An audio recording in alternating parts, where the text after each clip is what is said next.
स्वागत है दोस्तों आप सभी का आपके अपने चैनल आदि की फिजिक्स पर। कल हम लोगों ने सर्कुलर मोशन का फर्स्ट लेक्चर देखा था। आज हम लोग सर्कुलर मोशन का सेकंड लेक्चर देखने वाले हैं। आज जितने भी सर्कुलर मोशन में टर्म्स होते हैं, जो कल हम लोगों ने पैरामीटर्स पे बात की थी, एक्सेलरेशन, ठीक है, वेलोसिटी, वेलोसिटी, एंगुलर पोजीशन, इन सब के बारे में चर्चा की थी। आज हम ये देखेंगे कि जो हम लोगों ने कल पैरामीटर्स पढ़े थे उनका यूज किस तरीके से करते हैं। ठीक, एंगुलर वेलोसिटी कैसे निकालते हैं, कैसे आती है, जो एक्सेलरेशन है, जो अल्फा के बारे में हमने जाना, उसके अलावा क्या और भी एक्सेलरेशन हैं सर्कुलर मोशन के अंदर, क्या क्या कहानी है, बहुत सारे राज आपके सामने आज खुलने वाले हैं। ठीक, तो स्टार्ट करते हैं आज अपना हम लेक्चर। मेरा नाम है ऋषभ देव राजपूत और मेरे साथ शुरू करिए आप सर्कुलर मोशन।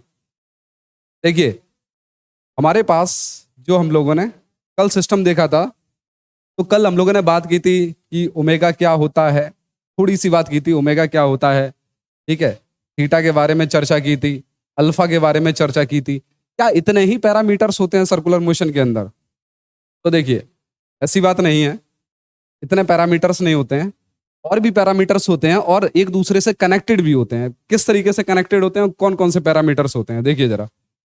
हमारे पास, मैंने आपको कल बताया था, ये एक वेलोसिटी होती है जो टेंजेंशियल होती है सर्कुलर मोशन में, टेंजेंट के अलॉन्ग मूव करती है। ठीक है, इस तरीके से ये यहाँ पर होगी वी टी। ठीक, टेंजेंशियल वेलोसिटी यहाँ पर भी हो सकती है, यहाँ पर भी हो सकती है, यहाँ पर भी हो सकती है। ठीक, अब इस वेलोसिटी को बढ़ाने के लिए या कम करने के लिए एक्सीलरेशन भी होगा कोई ना कोई। ठीक है, तो एक्सीलरेशन भी इसके साथ चलता है, जिसको हम क्या बोलते हैं, टेंजेंशियल एक्सीलरेशन। अब मैं इसके सारे एक्सीलरेशन के बारे में अगर चर्चा करूं तो इसमें बहुत सारे एक्सीलरेशन होते हैं सर्कुलर मोशन के अंदर। ठीक है, कौन कौन से एक्सीलरेशन होते हैं? सबसे पहले चर्चा करेंगे हम सेंट्रिपेटल एक्सीलरेशन। ठीक, सेंट्रिपेटल एक्सीलरेशन, और इसको बोलते हैं रेडियल एक्सीलरेशन। ठीक, हिंदी में इसको बोलते हैं अविकेंद्रीय, अविकेंद्रीय त्वरण। ठीक है, अविकेंद्रीय क्या मतलब? अविकेंद्रीय बल होता है, सेंट्रिपेटल फोर्स होता है, वैसे ही या क्या है, सेंट्रिपेटल एक्सीलरेशन है जो सेंटर की तरफ लगता है। एक आपका आता है एटी, टेंजेंशियल एक्सीलरेशन। ये टेंजेंशियल एक्सीलरेशन क्या होता है? स्पर्श रेखीय, हिंदी में बोलते हैं स्पर्श रेखीय त्वरण। ठीक, एक इन दोनों का नेट आ जाता है, ए नेट, और ये क्या आता है, a c square plus a t square. ठीक, और एक होता है आपका अल्फा, ये तो कल हम लोगों ने देखा ही था बहुत अच्छे से, इसको बोलते हैं एंगुलर, एंगुलर एक्सीलरेशन, या फिर कोणीय त्वरण। अल्फा के बारे में कल हमने घोर चर्चा की थी, गहन चर्चा की थी, तो आज इन सब के बारे में चर्चा करेंगे। ठीक है, स्टार्ट करते हैं। तो फिर देखिए,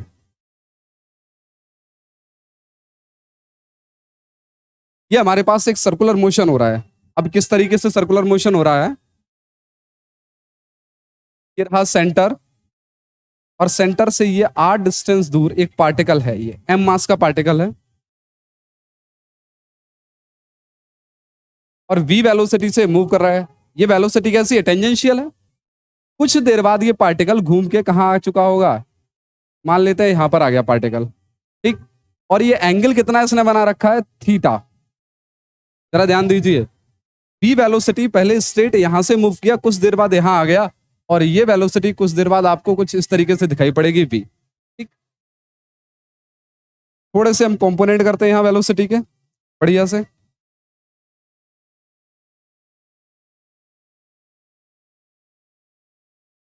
ये हमने एक वर्टिकल लाइन खींची और एक हॉरिजॉन्टल लाइन खींची। ये एंगल थीटा है तो ये भी एंगल थीटा हो जाएगा। ठीक, अगर ये थीटा 90 माइनस थीटा, तो ये कितना हो जाएगा? थीटा हो जाएगा। ये कंपोनेंट वेलोसिटी का वी कॉस थीटा, ये वाला कंपोनेंट वी साइन थीटा। अच्छा, इनिशियली बात करें हम वेलोसिटी की, वी इनिशियली हमारे पास इनिशियल वेलोसिटी कितनी थी? देखो, ये वी है, ये कौन सी डायरेक्शन होती है? ये वाई डायरेक्शन, मतलब जे कैप। ये कौन सी डायरेक्शन है? आई कैप, एक्स वाली। ठीक, अभी वेलोसिटी कौन सी है? इनिशियल वेलोसिटी वाई डायरेक्शन में, तो वी जे कैप। अच्छा, फाइनल वेलोसिटी देखी जाए, फाइनल वेलोसिटी हमारे पास देखो जरा, p cos theta, p cos theta j cap plus p sin theta minus i की तरफ है, इधर क्या है, ये रहा माइनस आई कैप और ये रहा माइनस जे कैप, तो v sin थीटा किधर है, v sin थीटा माइनस का आई कैप, हमारे पास क्या आ गया, माइनस का v sin थीटा आई cap plus v cos theta j cap. v initial इतनी आ गई, v फाइनल इतनी आ गई। मान लिया हमने यहां से यहां तक जो टाइम लिया, यहां से यहां तक जो जाने में इसको टाइम लगा, वो कितना टाइम लगा, t मान लिया। ठीक, अच्छा एक रिलेशन और है कि जो ये आपका आर्क बना है, इस पॉइंट को a बोल देते हैं, इस पॉइंट को b बोल देते हैं, ए बी आर्क। अच्छा थीटा इक्वल्स टू क्या होता है, आर्क अपॉन रेडियस। बचपन से पढ़ते आए, क्लास 10th में आपने पढ़ा हुआ, theta equals to arc upon radius. Theta arc कितना है, ए बी आर्क और अपॉन रेडियस आर, तो ए बी आर्क हमारे पास क्या हो गया, आर इंटू थीटा। ओके, अच्छा अगर हम यहां चेंज इन वेलोसिटी निकालना चाहें तो डेल्टा वी बराबर क्या होगा, v final minus v initial. देखो जरा, v final minus v initial, final velocity क्या है हमारे पास, minus we sine theta I cap plus we cos theta j cap minus minus हमारे पास इनिशियल क्या है, वी जे कैप। ये हमारे पास क्या आ गई, डेल्टा वी। ठीक, इसको इस तरीके से लिख सकते हैं, minus we sine theta I cap plus we cos theta minus we J cap. ये डेल्टा वी आ गया हमारे पास। ओके, देखिए डेल्टा वी आ गया हमारे पास। अगर एक्सेलरेशन की बात करें, हमें क्या चाहिए, एक्सेलरेशन चाहिए, एक्सेलरेशन तक पहुंचना, तो एक्सेलरेशन इक्वल्स टू क्या होता है, delta v over delta t. ठीक, delta v over delta t. अब जरा ध्यान से देखो, यहां पर अगर हम बोल देते हैं टाइम टी बराबर 0 था और यहां पर बोल देते हैं टाइम टी बराबर टी हो गया, ठीक, तो डेल्टा टी हमारे पास कितना आ गया, delta T equals to final time minus initial time, T minus 0 equals to T. Speed equals to distance upon time होता है, speed equals to distance upon time, तो time distance upon speed, A से B तक, ए से B तक कितना arc move किया था, आर थीटा अपॉन स्पीड भी। इसको इक्वेशन आपने फर्स्ट बोल दिया। ठीक, अच्छा a equals to delta v over delta t, ये तो हमने टाइम निकाल लिया, delta v over delta t. अच्छा डेल्टा वी हमारे पास क्या है, a equals to minus we sine theta I cap plus we cos theta minus we J cap over, over देखो आर थीटा ओवर बी। ठीक, ये हमारे पास ए आ गया, तो ये ऊपर पहुंच गया, minus B square sine theta I cap plus B cos theta minus we J cap over are theta. ये ए आ, ये हमारे पास क्या आ गया, ए आ गया। अच्छा इसको क्या हम लिख सकते हैं, इसको लिख सकते हैं a average, a average, a average कितना आ गया आपके पास, minus we square sine theta I cap plus B cos theta minus we J cap upon are theta. ये आपके पास एवरेज एक्सीलरेशन आ गया। और ये कौन सा वाला एक्सीलरेशन आया, जरा ध्यान से देखो, चेंज इन वेलोसिटी के कारण ये एक्सीलरेशन आया। ठीक, अगर चेंज इन वेलोसिटी के कारण ये एक्सीलरेशन आया और ये एक्सीलरेशन किधर आ रहा है, देखिए जरा, ये एक्सीलरेशन हमेशा सेंटर की तरफ आएगा। अगर इसकी इंस्टेंटेनियस वैल्यू की बात करें, इसकी देखो इंस्टेंटेनियस वैल्यू की बात करते हैं, a instantaneous equals to theta, theta is very small.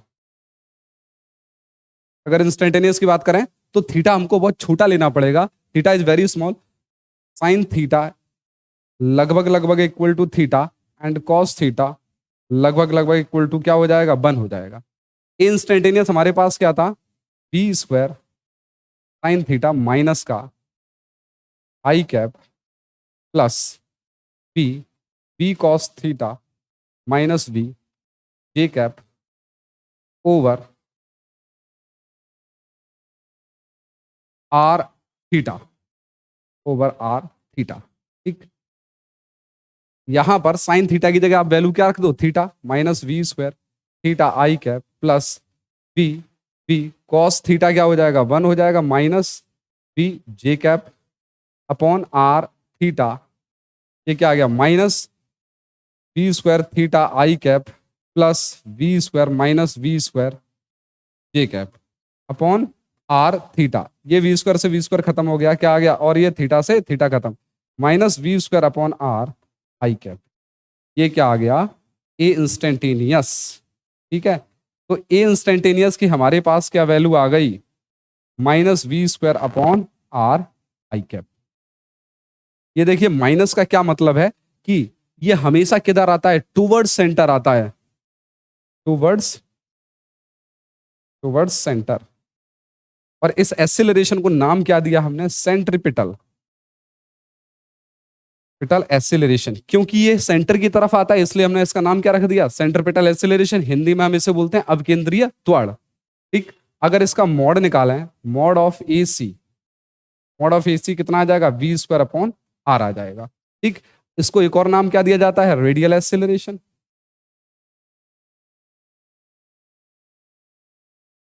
Radial acceleration.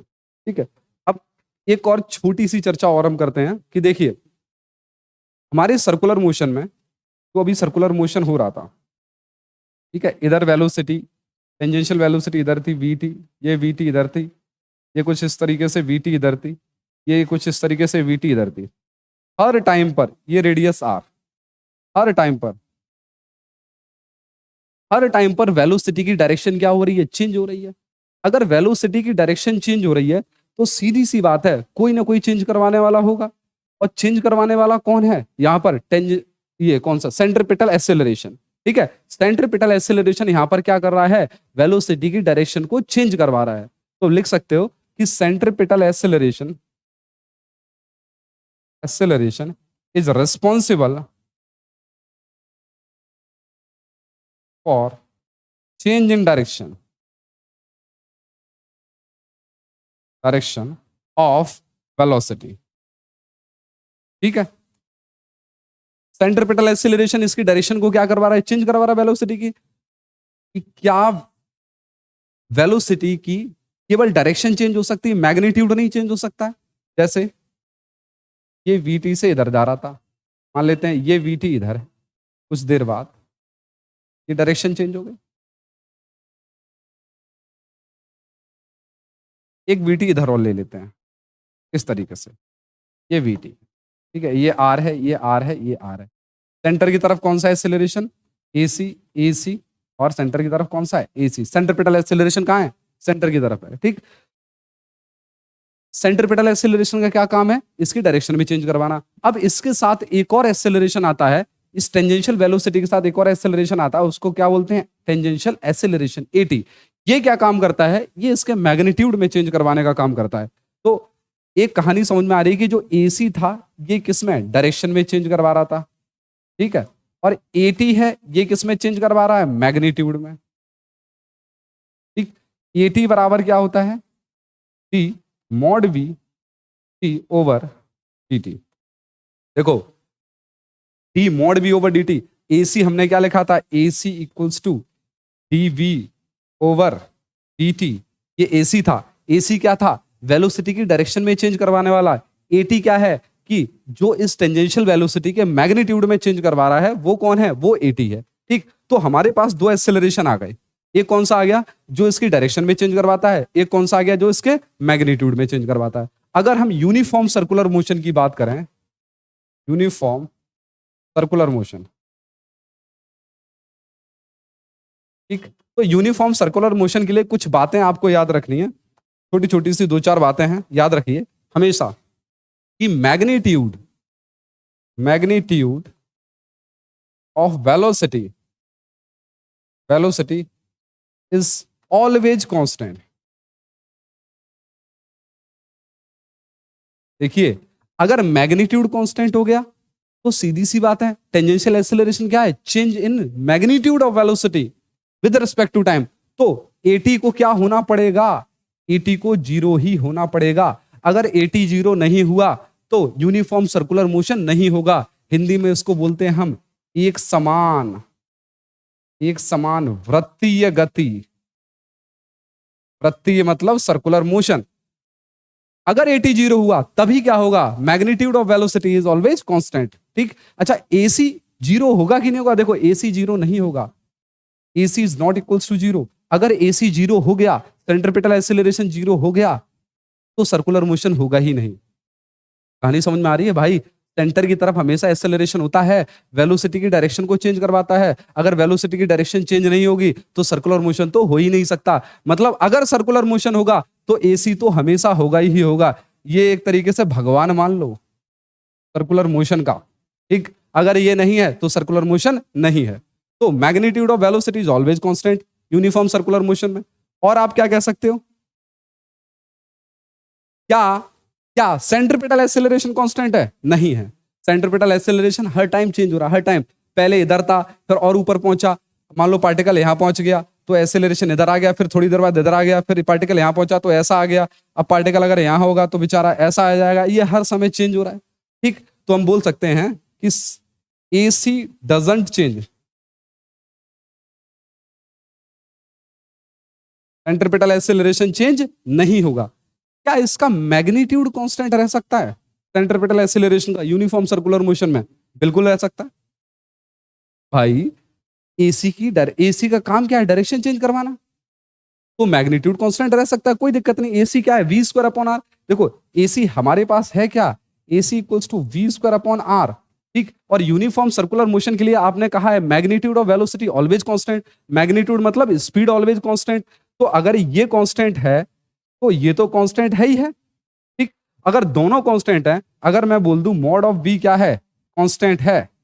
ठीक, आर क्या है, कांस्टेंट है। दोनों चीजें कांस्टेंट हैं तो मॉड ऑफ एसी क्या रहेगा, mod of V square upon R. ये तो कांस्टेंट रहेगा ही। मतलब हम ये बोल सकते हैं कि यूनिफॉर्म सर्कुलर मोशन में magnitude of centripetal acceleration constant, not centripetal acceleration constant. Magnitude अलग कहानी है और सेंट्रिपिटल एक्सेलरेशन खुद में अलग कहानी है। अगर वो एक्सेलरेशन एक वेक्टर क्वांटिटी है, हर टाइम डायरेक्शन चेंज करेगा तो इसका मैग्नीट्यूड तो डायरेक्शन चेंज नहीं करेगा, वो एक स्केलर क्वांटिटी हो जाती है। तो आप ये कह सकते हो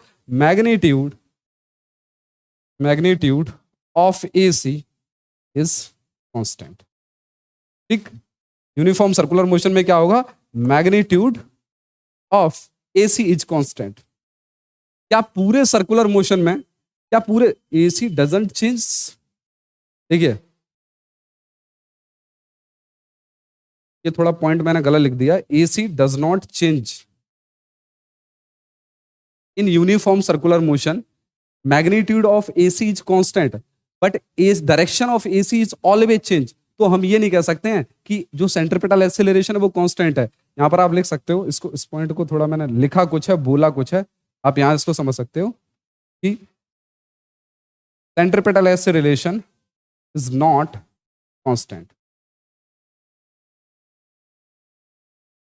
In uniform circular motion, centripetal acceleration is not constant, but magnitude of centripetal acceleration is constant, and tangential acceleration is always zero in uniform circular motion. अगर tangential acceleration आ गया तो velocity का magnitude हमेशा बढ़ता रहेगा, और velocity का magnitude अगर बढ़ेगा तो circular motion uniform नहीं होने वाला है, एक समान वृत्तीय गति नहीं होगी। तो कहानी समझ में आई? कुछ कुछ ये छोटी छोटी सी बातें थी यूनिफॉर्म सर्कुलर मोशन के लिए क्या क्या कहानी है। ठीक, अब चलते हैं आगे। एक और छोटी सी बात है कि सेंट्रिपेटल एक्सेलरेशन कभी भी वेलोसिटी का मैग्नीट्यूड चेंज नहीं करवाता है।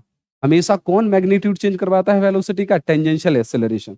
ठीक है, ये दिमाग में बैठा लीजिए बात। ठीक है, बड़ा मिसकंसेप्शन रहता है कि सेंट्रिपेटल एक्सेलरेशन डायरेक्शन चेंज करवाता है, मैग्नीट्यूड भी चेंज करवा देता है। क्वेश्चंस आते हैं बन के, क्वेश्चन आ जाएगा आपके सामने कि in uniform circular motion centripetal acceleration is constant, magnitude of centripetal acceleration is constant, tangential acceleration is constant. And none of these. तो आप क्या टिक लगाओगे? Magnitude of centripetal acceleration is constant, ना कि सेंट्रीपिटल एक्सेलरेशन इज कांस्टेंट। ठीक है, question आ गया एक और कि इन यूनिफॉर्म सर्कुलर मोशन या फिर in non uniform circular motion the magnitude of velocity is affected by option A by centripetal acceleration, option B by tangential acceleration, option C by angular acceleration and option D none of this. तो आप क्या लगाओगे? Magnitude velocity का किसकी वजह से affect होगा? Tangential acceleration. अब अल्फा की क्या कहानी है वो बाद में देखेंगे, फिलहाल अभी टेंजेंशियल एक्सेलरेशन की बात कर रहे हैं। तो आप याद रखो कि टेंजेंशियल एक्सेलरेशन क्या करता है? वेलोसिटी का मैग्नीट्यूड चेंज करता है। ठीक, और अब अभी सेंट्रीपिटल और टेंजेंशियल एक्सेलरेशन की हमने बात कर ली। अब इन दोनों के बीच में हम रिलेशन और देख लेते हैं कि रिलेशन क्या होता है सेंट्रीपिटल और टेंजेंशियल एक्सेलरेशन के बीच में। जरा ध्यान दीजिए, ये हमारे पास सर्कुलर मोशन हो रहा था, इधर टेंजेंशियल वेलोसिटी थी vt, इधर सेंटर की तरफ ये सेंटर O है, इधर क्या था? AC था सेंट्रीपिटल एक्सेलरेशन। ठीक, इधर क्या था? AT था। ठीक, अच्छा, इन दोनों का देखो वेक्टर समेशन हम कर देंगे। जैसे ये रहा AT टेंजेंशियल एक्सेलरेशन और ये रहा AC सेंट्रीपिटल एक्सेलरेशन। जो नेट एक्सेलरेशन आता है वो इन दोनों के बीच में आता है A net equals to root of AC का स्क्वायर प्लस AT का square plus 2AC AT cos of 90 degree. और कॉस ऑफ 90 वो जीरो हो जाएगा, तो हमारे पास ए नेट क्या बच गया? ए नेट इक्वल्स टू आपके पास आ गया root of AC square plus AT square. अगर लिखना चाहो तो लिख लो 2AC into AT cos 90। Cos 90 जीरो हो जाएगा, तो अल्टीमेटली आपके पास क्या बचना है? AC square plus AT square, AC square plus AT square. ये आ गया आपके पास नेट एक्सेलरेशन। अच्छा, अगर पूछा जाए कि नेट एक्सेलरेशन की डायरेक्शन क्या होगी, तो कोई दिक्कत नहीं, ये रही डायरेक्शन। ये एंगल को फाई मान लो, टेन फाई निकाल दो, टेन फाई इक्वल्स टू, इसको उठा के हम ऊपर लेके चले गए यहाँ पर, तो हमारे पास कुछ इस तरीके से ट्रायंगल बनेगा। ये ए नेट हो गया, ये क्या हो गया? AT हो गया, और इसको उठा के जब ऊपर लाएंगे तो ये क्या हो गया? ये AC हो गया, ये एंगल पाई हो गया, tan phi equals to tan theta equals to perpendicular upon base. Perpendicular हमारे पास क्या है? AC एंड बेस हमारे पास क्या है? AT। ये डायरेक्शन हो गई नेट एक्सेलरेशन की। तो कोई दिक्कत नहीं, आसान चीज है, ऐसा कोई घबराने वाली बात नहीं है। बस थोड़ा थोड़ा सा लॉजिक समझते जाओ कि सेंट्रीपिटल एक्सेलरेशन क्या चेंज करता है, वेलोसिटी की डायरेक्शन, मैग्नीट्यूड को कौन चेंज करता है? Tangential acceleration. ठीक है, और ए नेट क्या है? इन दोनों का वेक्टर समेशन। ठीक, तो हमारे पास तीन तरीके के एक्सेलरेशन हो गए। ठीक है, अब आगे चलते हैं, थोड़ा रिलेशन देख लेते हैं। Relation between omega and B. ठीक है, क्या रिलेशन है? एंगुलर वेलोसिटी में एंड लीनियर वेलोसिटी में, या फिर हम बोल सकते हैं टेंजेंशियल वेलोसिटी में। ठीक, अच्छा, ओमेगा बराबर आपको पता है थीटा अपॉन टी होता था।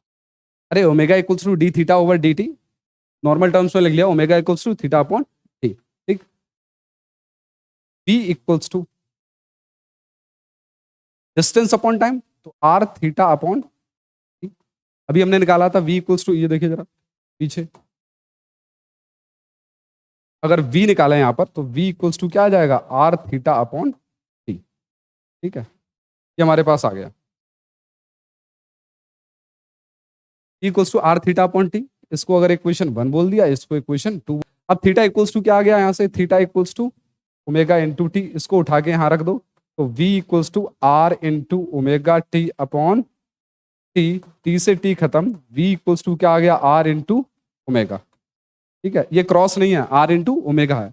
अब जरा एक चीज ध्यान रखिए, सर्कुलर मोशन के लिए अगर हम बात करें, सर्कुलर मोशन के लिए, तो omega equals to B perpendicular upon R. ये चीज दिमाग में रख लो आप फॉर सर्कुलर मोशन। ठीक, देखिए कहानी थोड़ी सी अलग है, आप सर्कुलर मोशन के लिए हमेशा देखिए, सर्कुलर मोशन में क्या होता है कि ये जो वेलोसिटी है वी टी टेंजेंशियल वेलोसिटी, वो हमेशा रेडियस के क्या रहती है? परपेंडिकुलर रहती है, ये रेडियस है। अगर इधर वेलोसिटी होगी टेंजेंशियल वेलोसिटी, तो रेडियस के क्या होगी? परपेंडिकुलर होगी। अगर ये टेंजेंशियल वेलोसिटी ऐसी हुई तो रेडियस के क्या होगी? परपेंडिकुलर होगी, हमेशा परपेंडिकुलर होती है। ठीक, और ओमेगा आपका कुछ इस तरीके से चलता है, तो ओमेगा हमेशा क्या होता है? बी परपेंडिकुलर अपॉन आर होता है फॉर सर्कुलर मोशन। ठीक है, ये सिंपल सा एक टर्म है, अभी जब इस पर क्वेश्चंस करेंगे तब आपको समझ में। चलो एक छोटा सा क्वेश्चन मैं यहाँ बता भी देता हूँ। देखो, जैसे अभी सर्कुलर मोशन हो रहा है, मान लो ये कोई एक पॉइंट है, ओ पॉइंट मान लेते हैं, ठीक है। यहाँ से ये इसकी रेडियस 3 सेंटीमीटर है, 9 मीटर पर सेकंड की स्पीड से एक पार्टिकल आगे की तरफ जा रहा है। आपसे पूछा गया ओमेगा बताइए, ओमेगा क्या होगा, ठीक। तो इस समय देखो जरा, ये परपेंडिकुलर डिस्टेंस बी से कितना है, 3 सेंटीमीटर। तो ओमेगा इक्वल्स टू क्या होता था, omega equals to V perpendicular upon R. Perpendicular velocity कितनी है, 9, 9/3, 3 3 जा 9, 3 रेडियन पर सेकंड। लेकिन अगर ये पार्टिकल कुछ देर बाद मान लेते हैं यहाँ आ जाता है और ये यहाँ से 53 डिग्री एंगल बनाता है, ठीक है। अब आपको बताना है कि ओमेगा क्या होगा। तो कोई दिक्कत नहीं है, ये क्या है, 9 मीटर पर सेकंड। हमें क्या चाहिए, हमें रेडियस के परपेंडिकुलर वाली वेलोसिटी चाहिए। तो ये वाली अगर वेलोसिटी मिल जाए हमें तो हमारा काम बन जाएगा।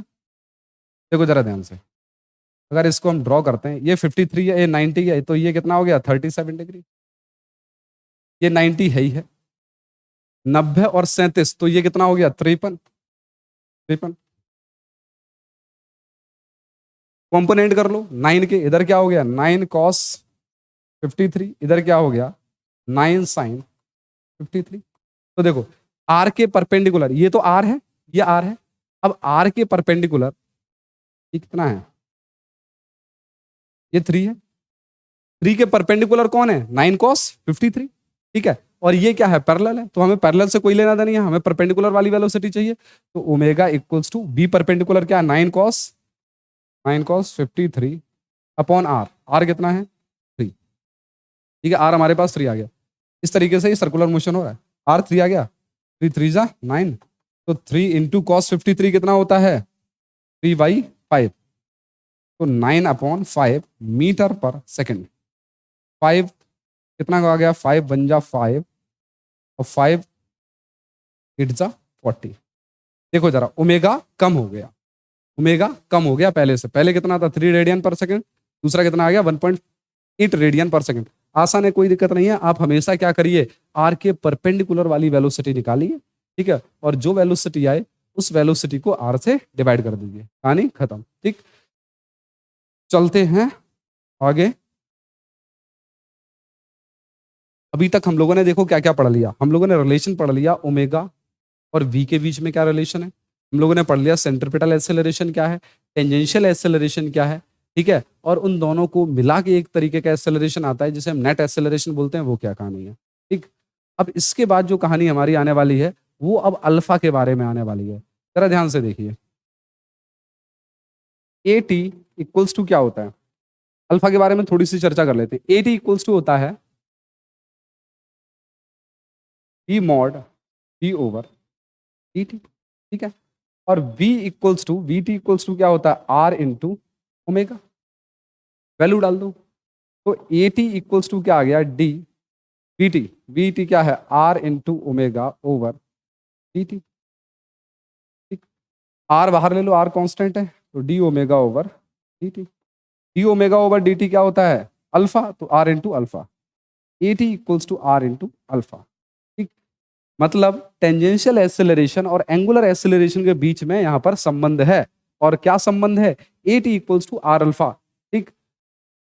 दोनों के बीच में एक रिलेशन है, ठीक है। और वो रिलेशन हमने कहां से निकाला, यहां से निकाला। अब हमारे पास सारे एक्सेलरेशन के फॉर्मूले आ चुके हैं। ए सी इक्वल्स टू आपके पास क्या आता था, वी स्क्वायर अपॉन, ठीक है।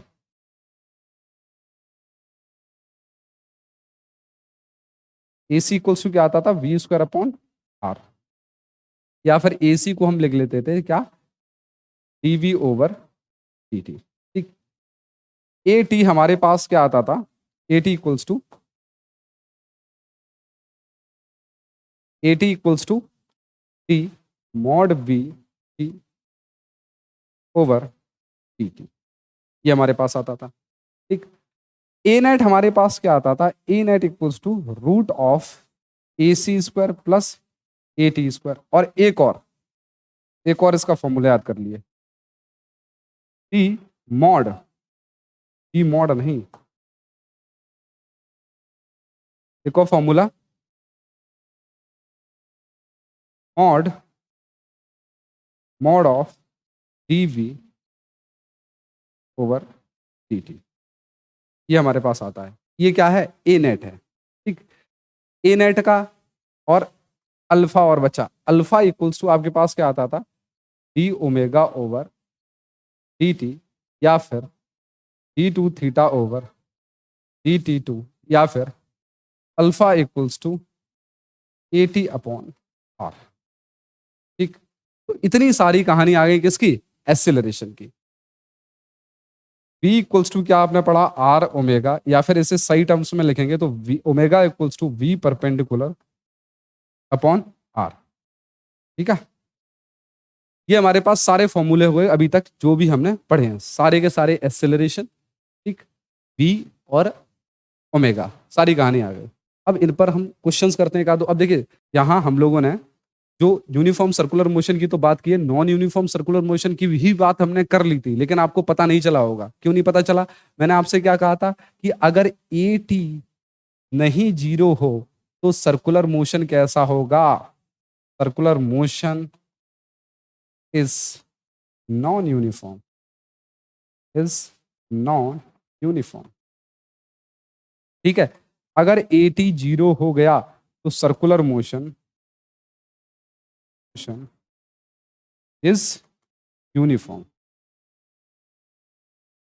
ठीक, सब किसके ऊपर सारा खेला है? सब एटी का है। अगर एटी जीरो हो जाता है ठीक तो सर्कुलर मोशन यूनिफॉर्म हो जाएगा, नहीं जीरो होता है तो सर्कुलर मोशन नॉन यूनिफॉर्म है। कोई दिक्कत वाली बात नहीं है। ठीक है, अच्छा ये तो सारे रिलेशंस हो गए। अब देखिए हमें सेंट्रिपिटल एक्सेलरेशन, सेंट्रिपिटल फोर्स की बात करनी है, सेंट्रीफ्यूगल फोर्स की बात करनी है, तब बहुत अच्छे अच्छे क्वेश्चन बनेंगे।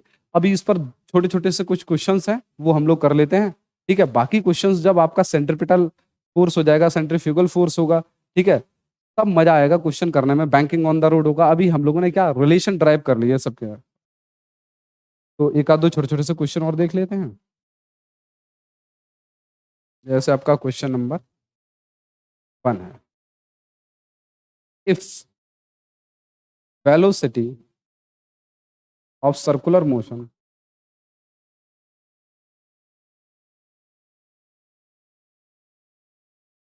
Depends on time as v equals to 3t square plus 4, find AC, AT, ANET at t equals to 1 second and radius of circular motion is 7 metre. ठीक, आपके पास क्या दे रखा है कि वेलोसिटी कुछ इस हिसाब से टाइम के साथ डिपेंड कर रही है। ठीक, t बराबर 1 सेकंड पर आपको AC, AT, ANET बताना है जिस सर्कुलर मोशन की रेडियस कितनी है 7 मीटर है। तो सबसे पहले हम क्या निकाल लेते हैं, AC निकालते हैं। AC इक्वल्स टू क्या होता है v स्क्वायर अपॉन आर। ठीक, t बराबर 1 सेकंड पे v कितना हो जाएगा 3 + 4 का स्क्वायर अपॉन आर कितना है 7, 4 3 7 7 7 जा 49 अपॉन 7, ये कितना आ गया 7 मीटर पर सेकंड स्क्वायर। AT आपके पास कितना है d mod v over dt, differentiate कर दो। मॉड v हमारे पास क्या आएगा, इतना ही आएगा। 3 × 2t + 0, ये कितना आ गया 3 2 जा 60, t की वैल्यू 1 डालो तो 6 मीटर पर सेकंड स्क्वायर, ये हमारे पास आ गया। AT की वैल्यू आ गई, AC की आ गई, कितने पर t बराबर 1 सेकंड पर। ANET की वैल्यू निकाल लो। ANET क्या आ जाएगा √ AC square plus AT square. AC क्या है हमारे पास, AC 7 का स्क्वायर प्लस AT क्या है 6 का स्क्वायर, तो 49 + 36 85 मीटर पर सेकंड। ठीक है, अगर आपसे ANET की डायरेक्शन पूछ ली जाए कि ANET की डायरेक्शन क्या होगी, तो आप वही tan phi equals to AC upon AT। ठीक, AC आपके पास क्या है, AC आपके पास निकल के आया 7 और AT आपके पास क्या है 6, 7/6। ठीक, तो phi बराबर क्या हो जाएगा tan इनवर्स 7/, ये डायरेक्शन है। ठीक है, ऐसे ही एक आध क्वेश्चन और आ जाएंगे, ठीक है, इस तरीके की कि ओमेगा डिपेंड कर देंगे। जैसे आपके पास है, चलो क्वेश्चन इसे ले, क्वेश्चन नंबर 2 है, इफ एंगुलर वेलोसिटी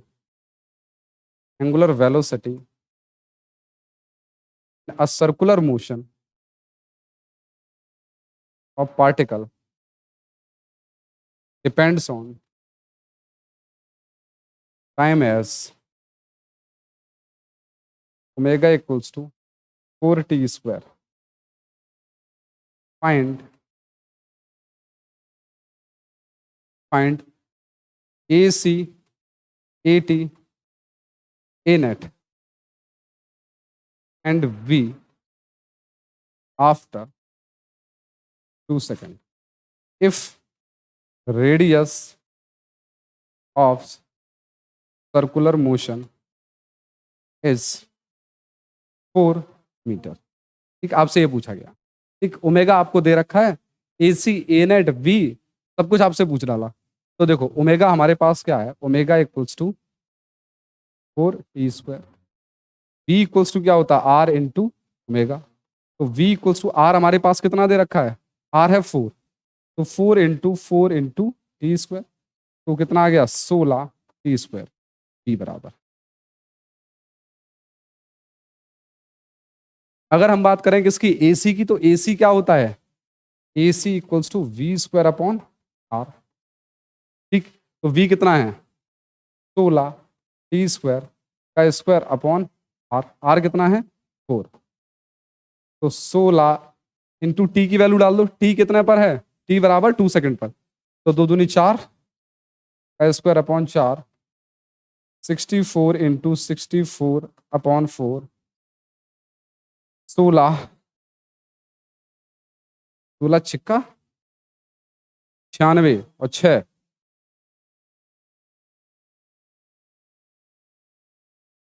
102 मीटर पर सेकंड स्क्वायर।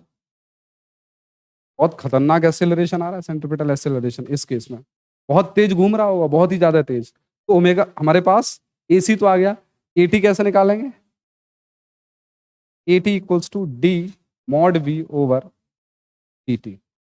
ठीक, अच्छा V कितना 16t स्क्वायर, डिफरेंशिएट कर दो इसको, तो 32t, ये क्या आ गया 80, t बराबर कितना डालना है 2 सेकंड, 32 गुणा 2 64 मीटर पर सेकंड स्क्वायर। AC बराबर क्या आ जाएगा root of, sorry A net बराबर क्या आ जाएगा AC square plus AT square. कर लीजिए, बहुत लंबी कैलकुलेशन है, AC मैंने निकाल दिया, ठीक है, AT यहां से उठा के डाल लो, दोनों का स्क्वायर करके ऐड कर दो।